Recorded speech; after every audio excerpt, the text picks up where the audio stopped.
नमस्कार, मैं हूं अनुराधा सिंह और आप देख रहे हैं द बिग पिक्चर।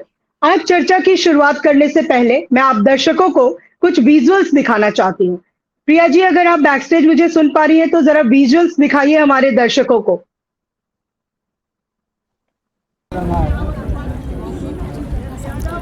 आज हमारे चिता आंदोलन का 12वां दिन और मेरे आमरण अनशन का 9वां दिन है। प्रशासन द्वारा जिस तरह का अत्याचार, भ्रष्टाचार किया गया है, ना तो यहाँ कानूनी प्रक्रिया का पालन किया गया, जिस कारण कैन बेतवा लिंक परियोजना, मझगांव, रुंज, NTPC नेगवा सिंचाई परियोजना के 50,000 लोग अपने उनके सामने जीवन का संकट खड़ा हो गया है। यहाँ कानून का पालन किए बिना फर्जी ग्राम सभाओं के आधार पर लोगों के जल जंगल जमीन और उनका जीवन बर्बाद कर दिया गया है। और जो मुआवजा भी आधा पर्दा आया है उसमें से भी 60 से 70% का मुआवजा दलालों के खाते में चला गया है। ग्रामीण अपने हक और मुआवजे के लिए दर बदर भटक रहे हैं। इसे लेकर 4 साल से हम लोग लगातार आंदोलन, हमने हर तरह के प्रयास करके देख लिए, लेकिन प्रशासन ने हमारे किसी भी प्रयास को नहीं सुना। हमने जल सत्याग्रह किए, खून से पत्र लिखे, हमने इनके धरना प्रदर्शन, भूख हड़ताल, हर कुछ किया। पिछली बार हमारा चिता आंदोलन में इन्होंने झूठे आश्वासन दिए, लेकिन इन्होंने हमको न्याय नहीं दिया। इसके बदले में हम लोगों के ऊपर फर्जी केस लगा दिए। आज 250 आदिवासी सहित ग्रामीणों पर फर्जी केस है। मेरे ऊपर 1 दर्जन से ज़्यादा फर्जी केस लगा दिए गए हैं। यहाँ अत्याचारियों को अत्याचार करने की आज़ादी है, भ्रष्टाचारियों को भ्रष्टाचार करने की आज़ादी है, लेकिन जिनके साथ अन्याय अत्याचार हो रहा है उस अत्याचार को उठाने की आज़ादी नहीं है। प्रिया जी, कुछ और विजुअल्स दिखाइए जिसमें ग्रामीण जो है वो चिताओं पर लेटे हुए हैं। जी,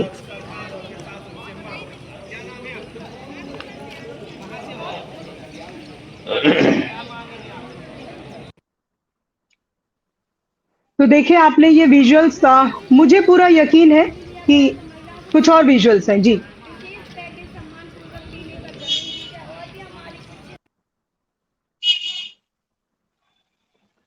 तो मैंने तो अब तक इस तरीके के विजुअल्स नहीं देखे थे। और हमारा ना पति का मुआवजा आया है, ना बच्चा का मुआवजा आया है, और हमारी जमीन छीनी गई है और घर डाल रहे हैं।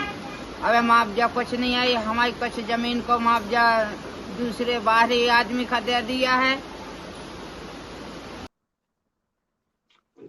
तो आप लोगों ने विजुअल्स देखे भी और सुने भी। मुझे तो पूरा यकीन है कि ये विजुअल्स आपने अभी तक किसी भी मेन स्ट्रीम मीडिया चैनल में नहीं देखा होगा। न्याय दो या मार दो, मध्य प्रदेश के आदिवासी इलाकों से गूंजती ये चीख किसी का भी कलेजा कपा दे, लेकिन अफसोस कि सत्ता के गलियारों में बैठे हुक्मरानों के कान तक ये आवाज नहीं पहुंच रही। आज जो है वो मध्य प्रदेश के छतरपुर और पन्ना डिस्ट्रिक्ट में वहां के गोंद और कोल आदिवासी समुदाय जो है वो चिता आंदोलन करने पर मजबूर है, जहां की ये लोग सिंबॉलिक चिताओं पर लेटकर सरकार से अपने जीने का हक मांग रहे हैं।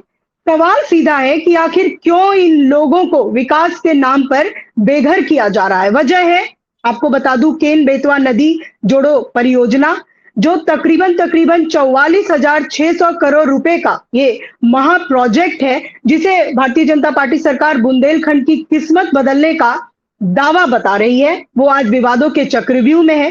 तो ऐसे में हमें भी इस मंच से मौजूदा सरकार से ये पूछना होगा कि चुनावी रैलियों में आदिवासियों को पूजने वाली और खुद को डबल इंजन की सरकार कहने वाली भारतीय जनता पार्टी आज इन 6,600 विस्थापित परिवारों को एक सम्मानजनक पुनर्वास और सही मुआवजा क्यों नहीं दे पा रही है।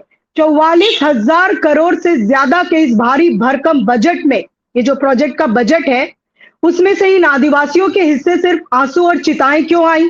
वैश्विक मंचों पर जाकर पर्यावरण और मिशन लाइफ की बड़ी बड़ी बातें करने वाली सरकार पर आरोप है कि उसने एक ही झटके में 45 लाख से अधिक पेड़ काटने और पन्ना टाइगर रिजर्व जो है उसे डुबाने की पूरी तैयारी कर ली है।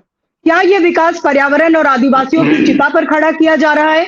और सबसे बड़ा सवाल, जब केंद्र और राज्य दोनों जगह भाजपा की सरकार है, तो संवाद का ये कैसा अकाल है लोकतंत्र में इस वक्त कि जनता को न्याय मांगने के लिए आत्मघाती रास्ते चुनने पड़ रहे हैं। क्या ये बुंदेलखंड का विकास है या सिर्फ आने वाले चुनाव के लिए एक राजनीतिक एजेंडा? इन तमाम कड़वे और तीखे सवालों का जवाब ढूंढने के लिए आज हमारे साथ चर्चा में जुड़े हैं मध्य प्रदेश कांग्रेस प्रवक्ता संतोष गौतम जी और साथ में पवन पटेल जी। पवन जी, आप आंदोलनकारी हैं और इन्हीं के साथी हैं अमित भटनागर, जो लगातार 11 दिनों से आमरण अनशन पर हैं आदिवासियों के हक के लिए। आपने अभी सुना उन्हें। दर्शकों को मैं ये बता दूं कि इन्हीं लोगों ने आदिवासियों के हक की आवाज उठाई है उनका साथ देकर। तो पहला सवाल मेरा पवन जी आपसे ही है, आप लोगों को इस प्रकार से आंदोलन करने की जरूरत आखिर क्यों और कब महसूस हुई? क्योंकि जिस तरह के विजुअल्स हमारे पास आए हैं और मैं जहां तक समझ पा रही हूं, ऐसे विजुअल्स मैंने तो अभी तक नहीं देखे थे और हमारे दर्शक भी इत्तेफाक रखेंगे। जी पवन जी। हाँ, हम लोग का जो आंदोलन है, हम लोग लगातार 2022 से लगातार 4 सालों से मांग उठा रहे हैं कि जो केन बेतवा लिंक परियोजना बन रही है, इसमें सकारात्मक और नकारात्मक दोनों तरह से खुलकर चर्चा होनी चाहिए। इसके क्या नकारात्मक प्रभाव है, क्या सकारात्मक प्रभाव है, क्योंकि इसमें लगभग 6000 हेक्टेयर जमीन डूब जाएगी और लगभग 43 लाख पेड़ काटे जाएंगे। तो इससे जो पर्यावरणीय नुकसान होगा और जो मतलब संतुलन बिगड़ेगा, इसके लिए सरकार ने क्या विकल्प देखा है। और वहां पर जो इनको विस्थापित किया जा रहा है, तो उनको ना तो उचित मुआवजा दिया जा रहा है और ना ही उचित पुनर्वास किया जा रहा है। और इसमें ना ग्राम सभा लगाई गई है और ना ही इसमें जो कानून है, भू अर्जन कानून 2013 ना, उसका कोई भी पालन नहीं किया गया है। इसीलिए लगातार संघर्ष हम लोग 2022 से कर रहे हैं। आमरण अनशन पर आप लोग कैसे बैठे हैं? और अमित भटनागर जी सिर्फ आमरण अनशन पर हैं या फिर और भी ग्रामीण हैं? ये बताएं हमारे दर्शकों को। अमित भटनागर जी आज 12 दिन हुए उन्हें आमरण अनशन की, और जो वहां पर जो महिलाएं हैं वो क्रमिक अनशन पर हैं। तो क्या किसी भी तरीके से सरकार द्वारा किसी भी तरीके का संवाद स्थापित करने की कोशिश की गई है आप लोगों से? अभी परसों के दिन ही एसडीएम आए थे, तो मतलब ये लोग गुमराह करने की कोशिश करते हैं, बार बार बोलते हैं कि कमेटी बना देंगे, सर्वे करेंगे। पिछली बार भी चिता आंदोलन हुआ था अप्रैल में 12 दिन का, तो उस बार मतलब यही हुआ था कि सर्वे दल बनाएंगे, गठन करेंगे, पर वो सिर्फ फॉर्मेलिटी करते हैं, बाकी जो उचित न्याय होना चाहिए वो नहीं करते। वास्तव में जो पात्र लोग हैं ना, उनको उन तक वो जाते हैं, कागजों में ही अपना सब कुछ कर लेते हैं। संतोष जी, मैं आपके पास आती हूँ। आपके मध्य प्रदेश में आखिर चल क्या रहा है? ये अस्पताल वहां कागजों में मिलते हैं, यूनिवर्सिटी कागजों में ही खड़ी है, जिन्हें जमीन पर होना चाहिए वो घोटालों के सदके कागजों पर है, और जमीन पर वहां के मूल आदिवासियों को सिंबॉलिक चिता पर लेटकर आंदोलन करना पड़ रहा है अपनी ही जमीन के लिए। संतोष जी, क्या चल रहा है वहां? देखिए अनुराधा जी, आपने बिल्कुल सही आज विषय उठाया है। मध्य प्रदेश नहीं, ये पूरे देश का विषय बन चुका है। पूरे देश में ही जिस प्रकार से भारतीय जनता पार्टी के लोगों का दम्भ चरम पर है, हमने देखा अभी पिछले दिनों भारतीय जनता पार्टी के शीर्ष नेता ने बयान दिया है कि केवल 3-4 राज्यों को छोड़ दिया जाए तो पूरे भारत पर भाजपा राज कर रही है। तो इनकी जो विचारधारा है वो सेवा की नहीं रह गई है, ये राज करने की विचारधारा है। और जब राज इस तरीके से कर रहे हो तो दमन जनता का होना स्वाभाविक है। मैं ये समझता हूं कि जिस भी राज्य में अगर प्रजा दुखी रहती है और अगर राज का मान भी लिया जाए कि ये राज कर रहे हैं, तो आपकी प्रजा दुखी क्यों है?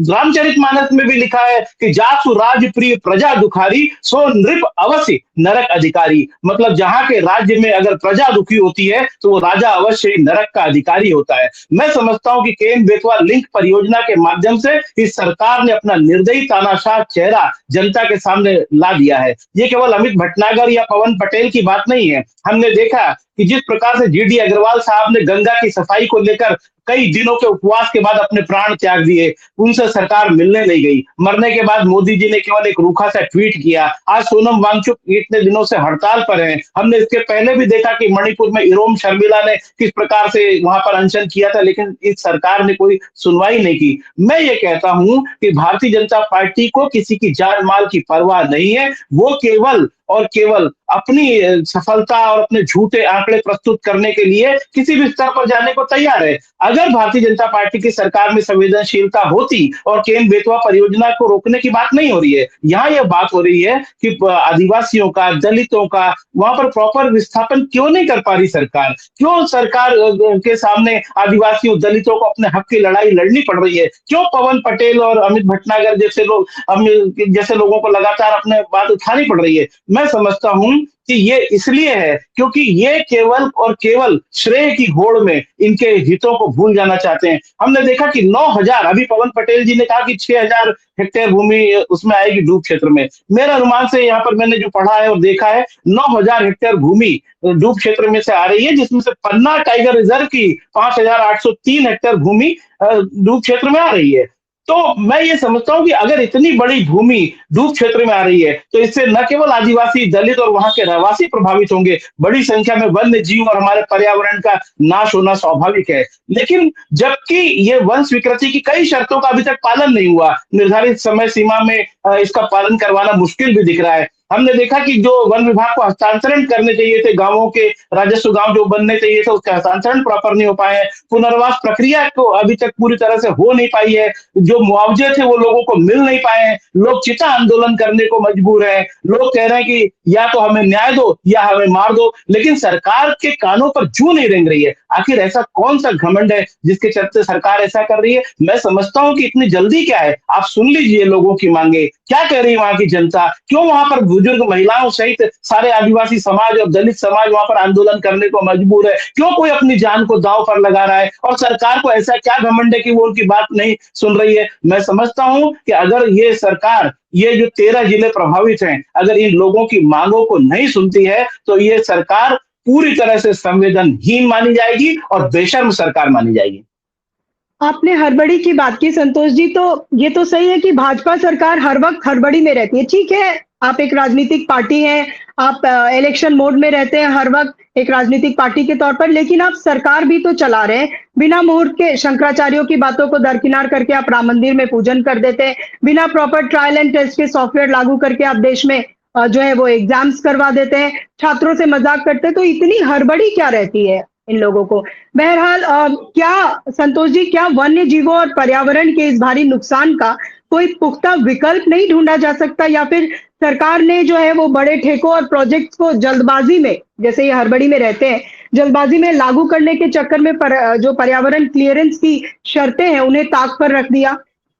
निश्चित रूप से अनुराधा जी, मैं आपको बता दूं कि इसमें क्या क्या चीजों की परमिशन नहीं ली गई है। राष्ट्रीय बाघ संरक्षण प्राधिकरण जो होता है, एनटीसीए, तो जो national tiger conservation agency authority जो होती है, उसकी परमिशन नहीं ली गई। राष्ट्रीय वन्य जीव बोर्ड की परमिशन नहीं ली गई है, इसमें अभी तक हुई नहीं परमिशन इनकी। सेंट्रल एम्पावर्ड कमेटी की परमिशन अभी तक नहीं आई है, और सुप्रीम कोर्ट ने जो निर्धारित शर्तें कई लागू की थी, उनकी भी परमिशन नहीं ली गई थी। मैं एक चीज संदर्भ के रूप में आपको बताना चाहूंगा अनुराधा जी, कि जब वेदांता ने उड़ीसा में माइनिंग की कोशिश की थी, उस समय जब यूपीए की सरकार थी, जयराम रमेश वहां पे केंद्रीय मंत्री थे, पर्यावरण मंत्री, उन्होंने परमिशन वेदांता जैसी बड़ी कंपनी को नहीं दी थी। तो मैं समझता हूं कि जब तक, और वो राहुल गांधी जी की पहल थी, मैं समझता हूं यहाँ पर मैं अपने नेताओं की तारीफ नहीं कर रहा हूं, लेकिन अगर पर्यावरण को बड़े पैमाने पर नुकसान होता है या किसानों को बड़े पैमाने पर नुकसान होता है, अनुराधा जी आपने देखा है, इतने साल से आप पत्रकारिता कर रही हैं, कि भट्टा परसौल में जब राहुल गांधी जी गए, तब से किसानों को जो भूमि अधिग्रहण के रूप में 4 गुना मुआवजा देने की बात थी मार्केट रेट से,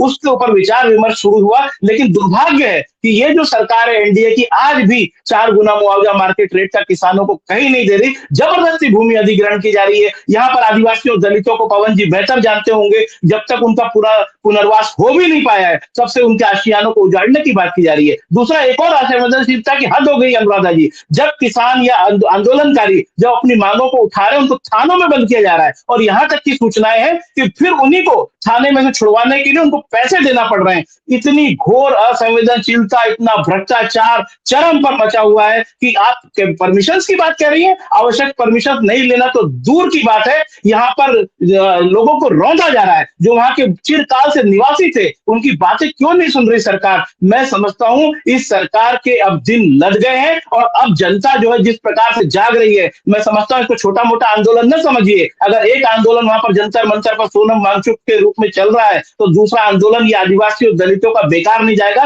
पूरी कांग्रेस पार्टी भी अभी इनके साथ पूरी तरह से खड़ी हो रही, हमारे नेता प्रतिपक्ष वहां जा चुके हैं। बिल्कुल। पवन जी, मैं आपके पास आती हूँ।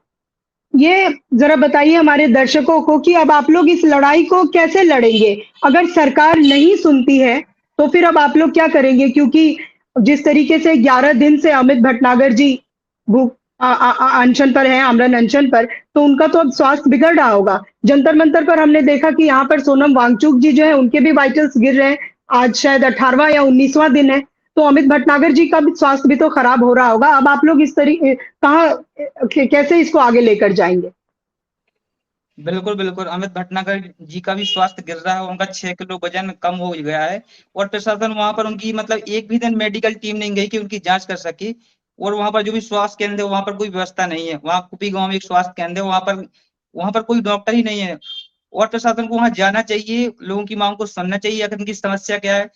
पर जो हम लोग सभी लोग आदिवासी हैं और जो हमारे नेतृत्व कर रहे हैं अमित भटनागर हैं, उनका कहना है या तो न्याय दो या मार दो। जब तक हमें न्याय नहीं मिलेगा हम लोग यहीं डटे रहेंगे, अनशन पर रहेंगे, मर जाएंगे, लेकिन यहाँ से हटेंगे नहीं, क्योंकि न्याय न्याय मिलना चाहिए। और जब पिछली बार हम लोगों ने आंदोलन किया था तो कई बार अमित भटनागर जी को गिरफ्तार कर लिया। मुझे मुझे भी 2 दिन जेल में रखा, क्योंकि हम लोग आवाज उठा रहे थे। जबकि मैं एक पत्रकारिता का छात्र हूँ, मैं वहां सब कवर कर रहा था, तो मुझे भी उठाकर ले गई थी पुलिस और 2 दिन जेल में रखा था। और बहुत सारे लोगों को जेल में, कोई अपनी आवाज अपने खुद की मांग के लिए अगर जाए, तहसील में जाए, कलेक्ट्रेट में जाए, तो उनको डंडे की नोक पर उनको डराया धमकाया जाता, धमकी दी जाती है यहाँ मत आना। ऐसे मतलब गंदे गंदे शब्द निकालते हैं पुलिस वाले कि मतलब डर जाए लोग। फिर भी हम लोग डटे हुए हैं उनकी आवाज बनकर। बिल्कुल। और और संतोष, सभी आदिवासी मतलब ये है, उनका कहना है या तो हमें न्याय दो या मार दो। जब तक न्याय नहीं मिलेगा जब तक वो इसी तरह से अपना आंदोलन जारी रखेंगे अनिश्चितकालीन।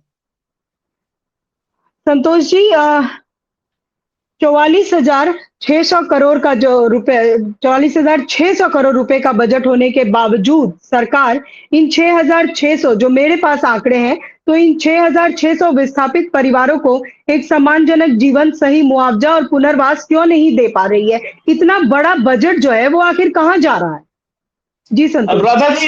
अनुराधा जी, जो आपने बजट की बात की, 44,605 करोड़ रुपए का जो बजट है और उसमें 6600 परिवारों को यदि सरकार उचित विस्थापन या उनका उचित मुआवजा नहीं दे पा रही है, तो इसी प्रश्न में उत्तर छिपा हुआ है। निश्चित रूप से ये लग रहा है कि ये कहीं भ्रष्टाचार की भेंट तो नहीं चढ़ रही है, कहीं बड़ी मछलियां इसमें शामिल तो नहीं है जो नीचे से लोगों से जो हिस्सा अपना ऊपर मांग रही हो। क्योंकि अगर इतना बड़ा बजट है तो क्या कारण है कि आदिवासियों को उनको सम्मानजनक राशि नहीं दे पा रही है सरकार, अगर उनका उचित विस्थापन नहीं हो रहा है। इस प्रकार की जब बातें सामने आ रही है, सारे आदिवासी खुद आके बोल रहे हैं, पवन पटेल खुद कह रहे हैं कि मैंने इनकी रिपोर्टिंग देखी है पवन पटेल की, ये बहुत ही शानदार तरीके से वहां के मुद्दे को उठा रहे थे। लेकिन उसके बावजूद अगर इनको भी अगर जेल काटना पड़ रही है और सरकार इनको प्रताड़ित कर रही है, मैं समझता हूं ये सरकार पूरी तरह से दमन पर उतारू है। और इसका मुख्य कारण अनुराधा जी पता है क्या है? इसका मुख्य कारण ये है कि यहाँ चाहे इसको ले लो आप, केन बेतवा प्रोजेक्ट के लो, चाहे कहीं को भी ले लो, ये सरकार केवल उद्योगपतियों के हितैषी है। अगर उद्योगपति इनसे जमीन मांगते हैं या इनको लगता है किसी विशेष प्रोजेक्ट से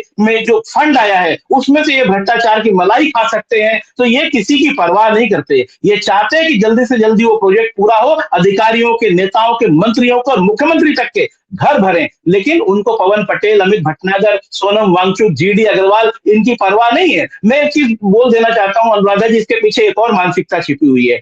ये जो सामंतवादी मानसिकता है भारतीय जनता पार्टी की अभी से नहीं है, ये मनुस्मृति को संविधान की जगह लागू करना चाहते थे। मूल विचार वहां से आता है, गुरु गोलवलकर के विचारों से। हमने देखा है कि यही सीधी में एक आदिवासी भाई के चेहरे पर भारतीय जनता पार्टी के नेता ने पेशाब किया था। सिवनी में एक दलित भाई को मल खिलाया गया था। तो ये भारतीय जनता पार्टी, हमारी जो 5 आदिवासी बहनें जो देवास के नेमावर में जिनको मार दिया गया और जमीनों में गाड़ दिया गया, ये भारतीय जनता पार्टी के लोग उनको अभी तक न्याय नहीं दिला सके।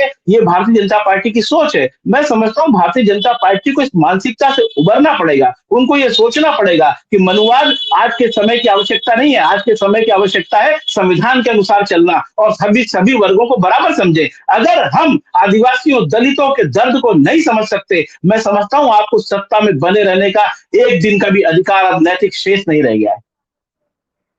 पवन पटेल जी, जैसा कि आपने बताया आप खुद भी पत्रकार हैं, तो जरा ये बताइए कि क्या वहां पर जो लोकल मीडिया है वो आपके इस प्रोटेस्ट को प्रॉपर जगह दे रही है अपने आर्टिकल्स में?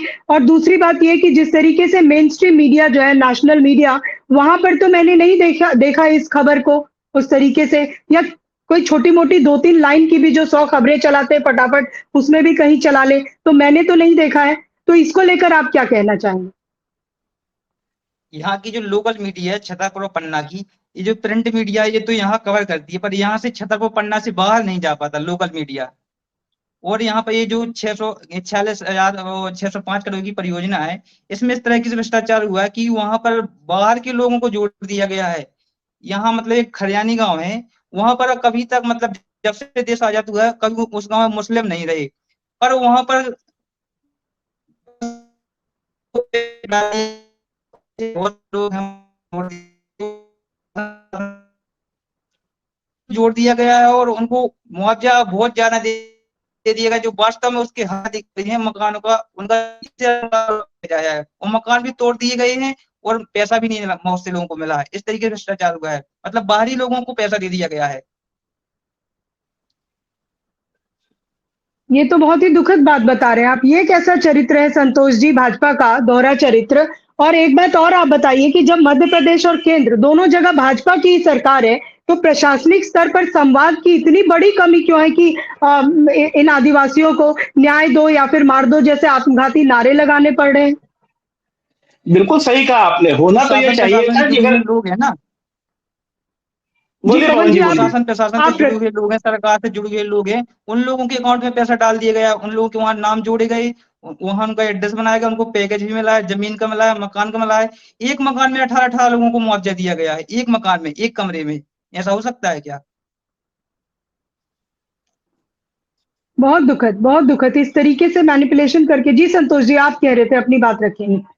देखिए अनुराधा जी, पवन भाई ने जो बात कही वो उसी बात की ओर इंगित कर रही है जिसका मैंने की आशंका जाहिर की। मैंने कहा इसमें बड़े पैमाने पर भ्रष्टाचार हो सकता है और अधिकारियों से लेकर नेताओं और मंत्रियों तक हो सकता है ये पैसा जा रहा हो, क्योंकि अगर पवन जी ने कहा कि इस तरीके से मुआवजे की बंदरबांट हो रही है और वास्तविक लोगों को मुआवजा नहीं मिल रहा है, तो इससे पूरी कहानी साफ हो जाती है कि 44,605 करोड़ के इतने बड़े बजट के बावजूद जो जरूरतमंद है, जो वास्तविक लोग हैं, उनको मुआवजा और विस्थापन बराबर क्यों नहीं मिल पाया। तो ये सब साफ है, भारतीय जनता पार्टी के लोग पहले भी करते रहे हैं। इसके पहले एक मध्य प्रदेश में एक और योजना आई थी जब सरदार सरोवर के जो विस्थापित थे हरसूद में, तो हरसूद में एक किताब लिखी गई थी एक पत्रकार द्वारा। उन्होंने ये कहा था कि हरसूद के आसमान पर मुआवजा राशि को लेकर गिद्ध मंडरा रहे थे। तो ये वही बात है, ये वही गिद्ध हैं जो हरसूद से अब आ गए यहाँ पर केन बेतवा लिंक परियोजना के आसमान पर मंडरा रहे हैं, और छतरपुर और पन्ना में जो गिद्ध मंडरा रहे हैं वो इस मुआवजे की राशि को लूटने का प्रयास कर रहे हैं। मैं ये साफ कर देना चाहता हूं कि पवन पटेल जी और अमित भटनागर जी, आप अकेले नहीं हो इस लड़ाई में। कांग्रेस पार्टी आपके साथ पूरी तरह से खड़ी है और उमंग सिंघार जी ने वहां जाकर मैसेज दिया है, तो आपको किसी बात से डरने की आवश्यकता नहीं है। ये डराएंगे, ये डराते हैं, सबको डराते हैं, कांग्रेस को डराते हैं, आपको डराते हैं, विपक्षियों को डराते हैं, जो लोग आंदोलन करते हैं उनको डराते हैं, जेल करते हैं। लेकिन घबराने की आवश्यकता नहीं है, हम सब आपके साथ हैं, क्योंकि ये मार्मिक सवाल है, ये राजनीति का सवाल नहीं है। यहाँ पर जिस तरीके से हमारी माता बहनें आंदोलन कर रही, चिता पर लेटी हुई है, कोई प्रतीकात्मक रूप से फांसी पर लटक रहा है, इससे ज्यादा शर्मनाक और भयावह दृश्य इस लोकतंत्र में और क्या हो सकता है। बिल्कुल संतोष जी, मेरा अगला सवाल भी आपसे ही है कि क्या अब आप लोग इस मुद्दे को मुख्य विपक्षी दल होने के नाते विधानसभा में उठाएंगे? 100% हमारे नेता उमंग सिंघार ने कहा है, जीतू पटवारी जी ने कहा है कि जहां जहां भी होगा हम इस मुद्दे को उठाएंगे, क्योंकि विकास के नाम पर इस तरीके से विनाश को अनुमति नहीं दी जा सकती। ये जो लोग आंदोलन कर रहे हैं वहां पे, ये जो लोग जीवन और मौत से संघर्ष कर रहे हैं, ये भी इसी देश के नागरिक हैं। ये कोई दोयम दर्जा प्राप्त नागरिक नहीं है, ये समानता का अधिकार प्राप्त नागरिक है संविधान के अनुसार, और ये हमारे भाई हैं। और भारतीय जनता पार्टी अगर इन्हें भाई नहीं समझती है तो उन्हें इनका खामियाजा भुगतना पड़ेगा। बिल्कुल पवन जी, क्योंकि मेन स्ट्रीम मीडिया इस मुद्दे को नहीं उठा रहा है, मैं ये चाहती हूं कि अगर आप हमारे इस मंच को यूज करके देशवासियों से, इस देश की सरकार से, सत्ता से कुछ कहना चाहते हैं तो अपनी बात रखें।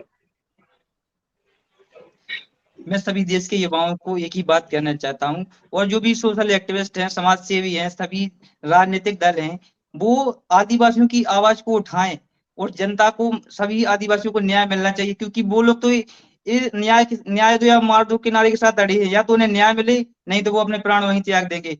पिछली बार तो मतलब जैसे ही 12 दिन का आंदोलन चला था, कमेटी बना दी थी और 10-12 एसडीएम की ड्यूटी लगा दी, तो सोचा कि हाँ एक बार मौका देना चाहिए, तो एक बार मौका दिया।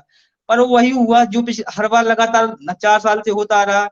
लेकिन इस बार तो सभी आदिवासी डटे हैं कि हमें या तो न्याय दो या यहीं पर मार दो, क्योंकि वहां नदी है, बारिश हो रही है और पता नहीं कब कितनी बारिश हो जाए, कब क्या आ जाए, बारिश आ जाए, बाढ़ आ जाए। तो उनको तो एक ही नारा है, न्याय दो या मार दो। तो सभी देश की युवाओं से मेरा निवेदन है कि आप सभी लोग इस मुद्दे से उठाइए और सभी को न्याय मिले ताकि मिल सके। बिल्कुल पवन जी, पत्रकारिता में हमें जो सिखाया जाता है, जो पहली बात सिखाई जाती है, giving voice to the voiceless, वो आप बखूबी कर रहे हैं और ये बहुत अच्छी बात है। और दर्शकों से मैं कहना चाहती हूँ कि आज की इस बेहद जरूरी चर्चा से एक बात तो साफ है कि केन बेतवा प्रोजेक्ट के कागजी दावों और जमीनी हकीकत के बीच जो है वो एक बहुत बड़ी खाई है। तस्वीर का सबसे दुखद पहलू ये है कि जिस देश में बड़े बड़े राजनीतिक मुद्दों पर मीडिया दिन रात बहस करता है, वहां 6,600 परिवारों का उजड़ना और आदिवासियों का ये चिता आंदोलन मुख्यधारा की सुर्खियों से बिल्कुल ही गायब है। ऐसा लगता है कि बड़े बड़े विकास के दावों के शोर में इन आदिवासियों की चीखें कहीं दब सी गई हैं। प्रशासनिक फाइलों में तो जो पुनर्वास और मुआवजे के आंकड़े हैं वो बहुत सुनहरे दिखते हैं, लेकिन उन सब की पोल पवन जी ने आपके सामने क्या कुछ है वो सामने रखा है। जमीनी हकीकत यह है कि इन मूल निवासियों को सिंबॉलिक चिताओं के ऊपर लेटकर अपने हक की भीख मांगनी पड़ रही है। सवाल ये हमेशा रहेगा कि क्या पर्यावरण को तबाह करके इंसानी जिंदगियों को दांव पर लगाकर मिलने वाला पानी वाकई बुंदेलखंड की प्यास बुझा पाएगा? क्या विकास की कीमत हमेशा समाज के सबसे कमजोर तबके को ही चुकानी होगी? सरकार चाहे दावे जो भी करे, लेकिन जब तक इन 6,600 परिवारों को उनका सही हक और सम्मान नहीं मिल जाता, तब तक ये विकास अधूरा ही है। उम्मीद है कि सत्ता के बहरे कानों तक हमारी ये आवाज पहुंचेगी और इन आदिवासी जो है इनको न्याय मिलेगा। आज की इस चर्चा में शामिल होने के लिए आप दोनों ही मेहमानों का बहुत बहुत धन्यवाद।